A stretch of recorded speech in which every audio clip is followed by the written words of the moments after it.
30 जनवरी को जब देश महात्मा गांधी की शहादत को अपनी स्मृतियों में संजो रहा था, तब पटना में ईडी दफ्तर के सामने राष्ट्रीय जनता दल के कार्यकर्ता अपने नेता तेजस्वी यादव के पक्ष में सड़कों पर लामबंद थे।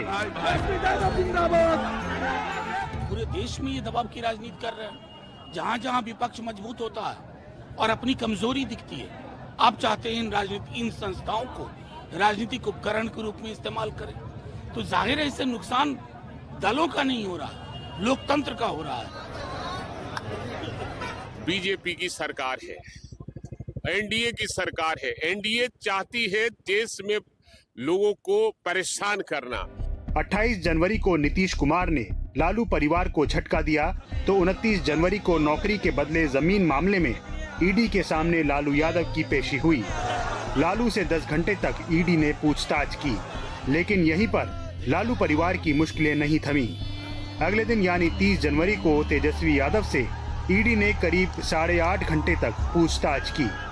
आरजेडी कह रहा है कि चुनावी साल में परेशान करने की ये सरकारी साजिश है, और बीजेपी कह रही है कि जैसी करनी वैसी भरनी। लालू जी जब रेल मंत्री हुए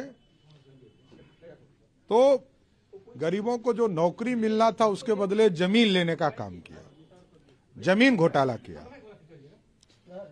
दूसरा, जब वो मुख्यमंत्री थे तो चारा खा गए। तो देश की जनता जानती है ये भ्रष्टाचारी लोग हैं, भ्रष्टाचार इनके लिए गहना है। वो जांच एजेंसियों का सामना करने के बजाय भागते हों तो ये अपने आप में प्रश्न चिन्ह खड़ा करता है।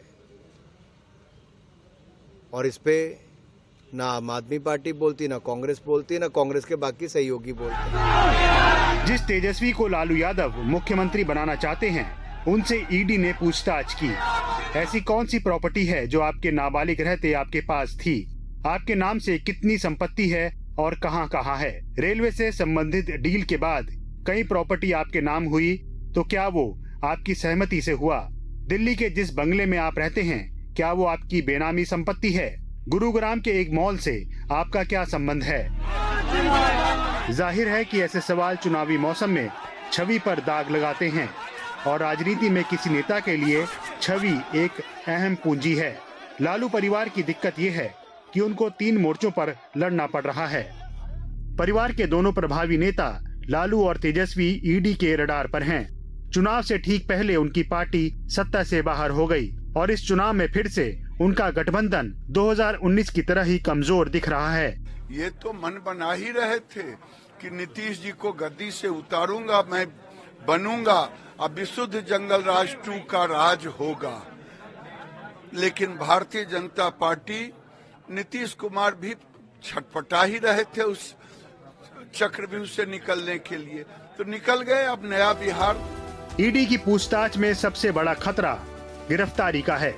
अगर लालू तेजस्वी में किसी की गिरफ्तारी हो गई, तो चुनाव में इसका असर पड़ सकता है। Bureau report, NDTV India.